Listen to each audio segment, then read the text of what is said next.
اور اسے پیار ہوا بھی نہیں تھا، نہ اس نے کرنا تھا۔ تانیہ کی حالت پہ اسے افسوس ضرور ہوتا تھا۔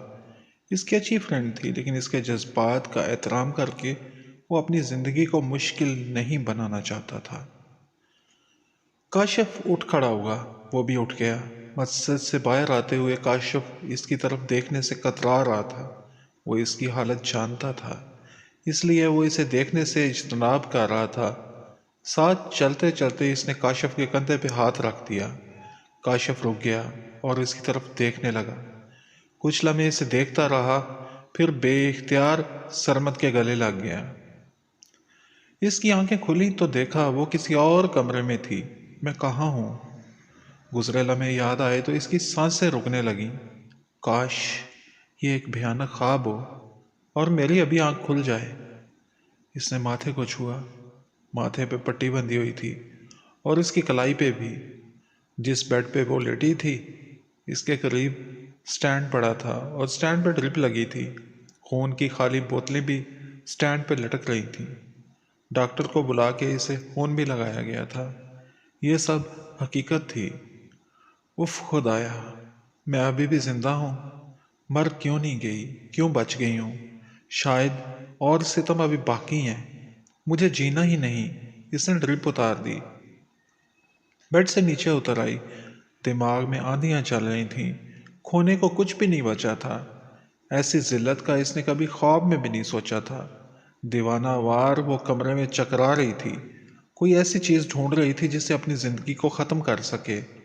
پہلی کوشش ناکام ہو چکی تھی، اب کی بار وہ نہیں چاہتی تھی کہ وہ بچ جائے، لیکن کمرے میں بیڈ کے سوا اور کچھ نہیں تھا۔ اس نے کلائی پہ بندھی پٹی کو دیکھا۔ تم مجھے بچانا چاہتے ہو نا، لیکن میں تمہاری ہر کوشش ناکام بنا دوں گی۔ تمہیں بتا دوں گی کہ عورت زبردستی کبھی کسی کی نہیں ہوتی۔ وہ کلائی پہ بندھی پٹی کھولنے لگی۔ گرہ مضبوط تھی، ہاتھوں سے نہ کھلی تو اس نے دانتوں سے کھول ڈالی۔ پٹی زخم کے ساتھ چپکی ہوئی تھی۔ اس نے زور سے پٹی کھینچ ڈالی۔ شدید درد ہوا، لیکن اس سے کہیں زیادہ درد اس کی سوچ سے دے رہی تھی۔ عام حالات میں اسے ٹیکا لگوانے سے بھی ڈر لگتا تھا، ذرا سی تکلیف برداشت نہیں ہوتی تھی۔ پٹی کھینچنے سے خون بہہ نکلا، کلائی سے پھر خون جاری ہو چکا تھا۔ کاشف، کیا اسے معلوم ہوگا کہ میں اتنی تکلیف میں ہوں؟ وہ تو میری ذرا سی طبیعت خراب ہونے پہ بھی پریشان ہو جایا کرتا تھا۔ وہ پھر سے ماضی میں کھو گئی۔ اسے وہ دن یاد آ گیا جب اسے بخار تھا۔ ہینا تم ٹھیک نہیں ہو؟ وہ پریشان تھا۔ کیوں، کیا ہوا کاشف؟ وہ انجان بن گئی۔ تمہاری آنکھیں بتا رہی ہیں، دیکھو تو کتنی سرخ ہو گئی ہیں۔ اس کی آنکھیں دیکھ کے وہ جان گیا کہ اس کی طبیعت خراب ہے۔ نہیں تو بس ہلکا سا ٹمپریچر ہے، ٹھیک ہو جائے گا۔ وہ صدا کی لاپرواہ تھی۔ کتنی لاپرواہ ہو تم ہینا، ایسے بھلا بیماری کیسے ٹھیک ہوتی ہے؟ چلو میرے ساتھ۔ کہاں چلوں؟ کیا آؤٹنگ پہ جانا ہے؟ نہیں، ڈاکٹر کے پاس۔ وہ سنجیدہ تھا۔ کاشف ایسے پریشان ہو گئے ہو، اتنی جلدی نہیں مرتی میں۔ وہ ہنس پڑی۔ اب کہہ دیا ہے، آئندہ نہ کہنا، مرنے کا نام بھی نہ لینا۔ تم نے میرے ساتھ جینا ہے۔ وہ بدستور سنجیدہ تھا۔ وہ کہتی رہ گئی کہ میرے بیگ میں بخار کی ٹیبلٹ ہے، کھا لوں گی، لیکن کاشف نے اس کی ایک نہ سنی اور اسے زبردستی ڈاکٹر کے پاس لے گیا۔ ڈاکٹر کے پاس بہت رش تھا، لیکن کاشف نے اسے فون کر دیا تھا۔ جاتے ہی ریسیپشنسٹ خود اٹھ کے انہیں ڈاکٹر کے کیبن میں لے گیا۔ ایک دو مریضوں نے احتجاج کیا، کاشف انتظار کر لیتے، اپنی باری پہ چلے جائیں گے۔ چپ رہو، یہ بھی بہت ایمرجنسی کیس ہے، وہ دھیرے سے بولا۔ وہ چپ ہو گئی۔ ڈاکٹر نے اسپیشل پروٹوکول دیا، اس کا تفصیلی چیک اپ کیا، سوالات پوچھے اور ادویات لکھ دیں۔ اسے ہنسی آتی رہی۔ واپسی پہ کاشف پوچھ ہی بیٹھا، ہنس کیوں رہی تھی؟ وہ ڈاکٹر ایسے چیک کر رہا تھا جیسے مجھے کینسر ہو۔ تم نے بھی تو ایسے ہی پیسے ضائع کیے، ایک ٹیبلٹ سے ٹھیک ہو جانا تھا میں نے۔ وہ پھر ہنس پڑی۔ خبردار جو کینسر کا نام بھی لیا۔ اور ہاں، خود ڈاکٹر نہیں بنا کرتے، یہ ڈاکٹر کس لیے ہیں؟ سبھی کی سوچ تمہارے جیسی ہو تو وہ ان کے پاس نہ جائیں اور سارے ڈاکٹر بھوکے مر جائیں۔ زیادہ لوگوں کی سوچ ایسی ہو بھی جائے تو تمہارے جیسے لوگوں کی وجہ سے ان کا کام تو چلتا رہے گا، وہ جواباً بولی۔ کاشف مسکرا دیا۔ اپنا بہت سارا خیال رکھنا۔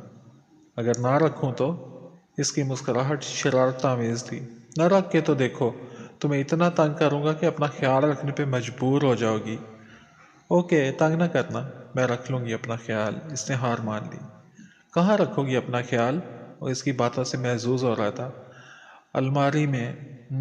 نہیں، سیف میں ٹھیک ہے، وہاں زیادہ محفوظ رہے گا۔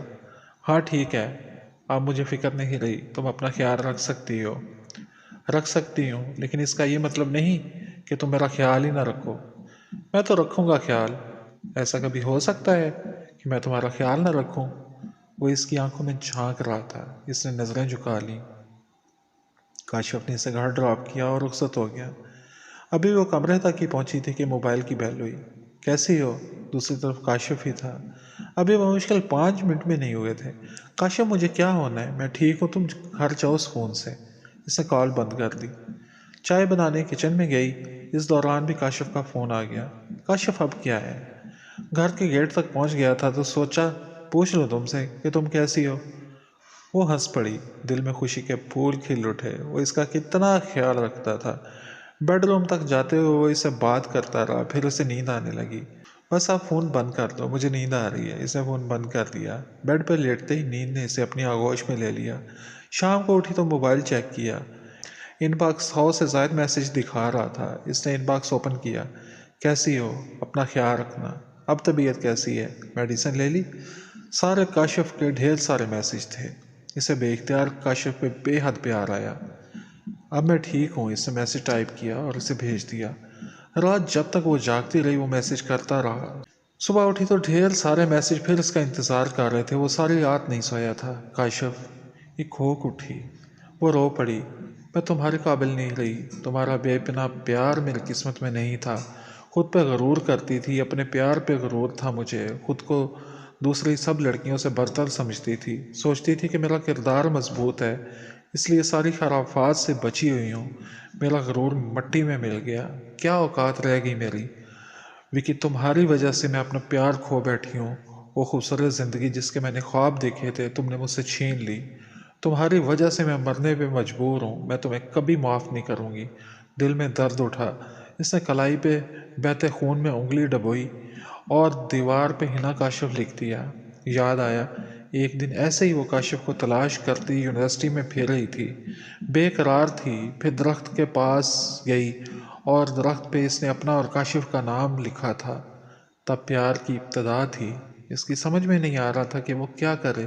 بس کاشف تک پہنچنا چاہتی تھی، ایک بار اسے دیکھنا چاہتی تھی، اسے محسوس کرنا چاہتی تھی۔ پیار کے احساس سے بے خبر تھی۔ دل جو کہہ رہا تھا وہ کر رہی تھی۔ اور اب کیا یہ پیار کی انتہا ہے کہ اب بھی تو دل اس کے لیے پہلے سے کہیں زیادہ دھڑکتا ہے، کہیں زیادہ بے چین ہے اس کے لیے خود کو بچانے کی ہر ممکن کوشش کی تھی اس نے۔ بچا نہیں سکی تو اب اپنی جان دینے پہ تلی ہوئی تھی۔ کوئی بھی ایک لمحہ ایسا نہیں تھا جب وہ یاد نہ آیا ہو۔ اس کے خیال سے اب بھی لب مسکرا اٹھتے ہیں۔ پیار، یہ پیار کبھی دل سے نہیں نکلے گا، لیکن میں اب اس قابل نہیں رہی کہ میں کسی کا سامنا کر سکوں۔ ساری زندگی خود پہ کسی نامحرم کا سایہ بھی نہیں پڑنے دیا، لیکن اب جو حادثہ ہوا ہے اس نے مجھے مار ڈالا ہے۔ کاشف کو پتہ چلے گا تو اس کی نظروں کا کیسے سامنا کروں گی؟ میرے پیارے پاپا، ان کو کتنا دکھ ہوگا۔ سر اٹھا کے چلنے کے قابل نہیں رہیں گے۔ بس جتنی زندگی تھی جی لی میں نے۔ پیار کی خوبصورت یادیں دل میں سمیٹے اس دنیا سے رخصت ہو جاؤں گی۔ اس اذیت کو برداشت نہیں کر سکتی۔ اے میرے مالک، جانتی ہوں خودکشی حرام ہے، لیکن اس ذلت کے ساتھ جینا مرنے سے زیادہ مشکل ہے۔ اس نے زور سے دیوار میں سر مارا۔ 1 بار، 2 بار، 3 بار وہ سر مارتی چلی گئی۔ اس پہ جنون سوار تھا۔ کمرے کا دروازہ کھلا، وکی اندر داخل ہوا۔ اس کی حالت دیکھ کے وہ گھبرا گیا۔ رک جاؤ، وہ زور سے بولا۔ اسے دیکھ کے حنا کو شدید غصہ آیا۔ اس نے اپنا سر اور زور سے دیوار سے دے مارا۔ اب کی بار خون کا فوارہ پھوٹ پڑا، سر پھٹ چکا تھا۔ حنا رک جاؤ، اس نے قریب آ کے حنا کو پکڑ لیا۔ حنا تڑپی، دور ہو جاؤ مجھ سے، کیا کر رہی ہو تم؟ مر جاؤ گی۔ ہاں مر جاؤں گی، اب زندہ رہ کے کرنا بھی کیا ہے میں نے؟ تم نے مجھ سے جینے کی ہر وجہ چھین لی ہے، نہیں رہنا مجھے زندہ، مر جانا چاہتی ہوں میں۔ کیوں مرنا چاہتی ہو؟ اتنا کچھ ہو جانے کے بعد کہتی ہو کیوں مر جانا چاہتی ہوں؟ ایک لڑکی کے لیے اس کی عزت کیا ہے تم کیا جانو؟ تمہارے لیے تو صرف یہ ایک کھیل تھا، دل بہلانے کا ایک ذریعہ۔ مجھے تم سے نفرت ہے، شدید نفرت۔ تمہیں کبھی بھی معاف نہیں کروں گی، کبھی بھی نہیں۔ ایسی بات نہیں ہے، تمہیں چاہتا ہوں ہینا، تمہارے ساتھ ہوں، ہم دونوں شادی کر لیں گے، خوش رکھوں گا تمہیں، سارے دکھوں کا ازالہ کروں گا، چاہے جتنی بھی سزا دے لینا، لیکن بس میرے ساتھ رہنا۔ لیکن وہ اس کی بات نہیں سن رہی تھی، بس اپنی ہی کہے جا رہی تھی، بس مرنا ہے مجھے، مرنا ہے۔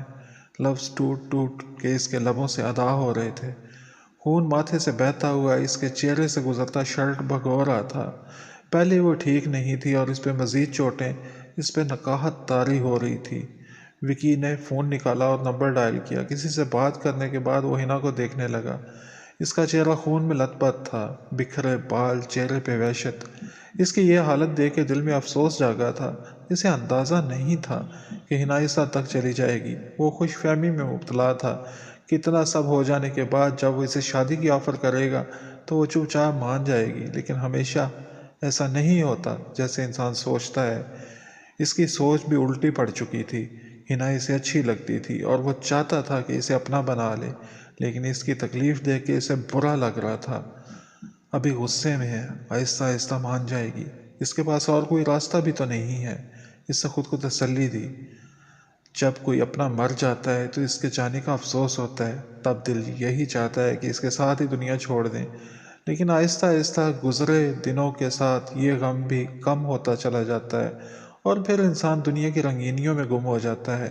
وقت سب سے بڑا مرہم ہے جو ہر غم کا مداوع کر دیتا ہے۔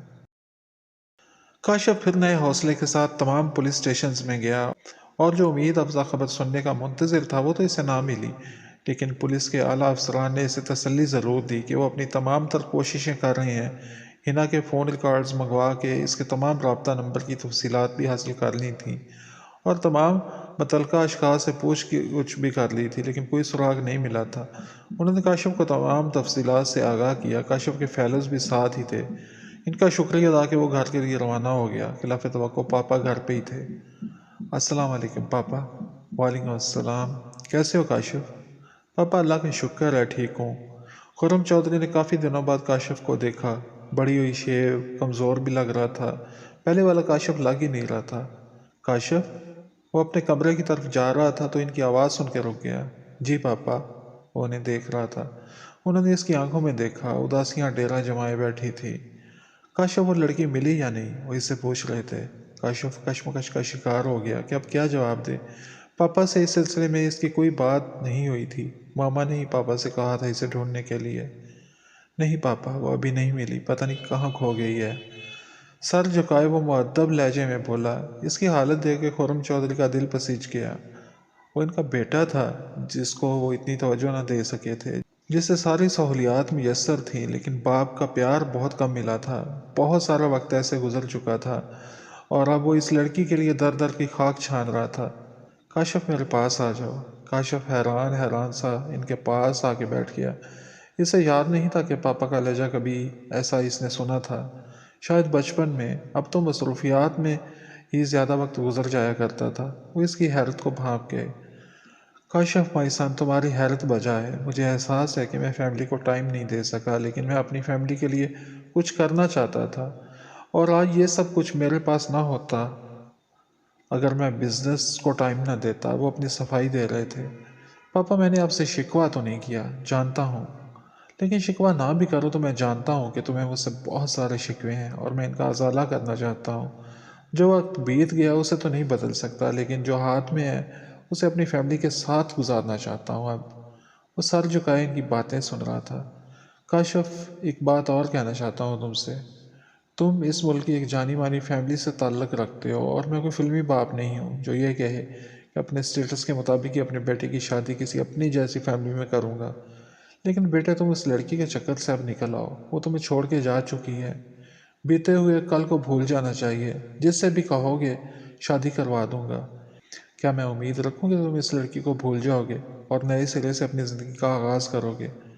وہ صرف انہیں دیکھ کے رہ گیا۔ بولو کاشف، میں تم سے پوچھ رہا ہوں۔ وہ اس سے کیسے سوال کا جواب چاہتے تھے؟ اسے بھلانے کا سوچوں ہی تو دل کو کچھ ہوتا ہے پاپا۔ دل اس کے لیے دعائیں کرتا ہے کہ وہ جہاں پہ بھی ہو ٹھیک ہو۔ بھلانا کیا اتنا آسان ہوتا ہے؟ وہ دکھ سے بولا۔ خرم چودھری خاموش ہو گئے۔ اس سوال کا جواب ان کے پاس نہیں تھا۔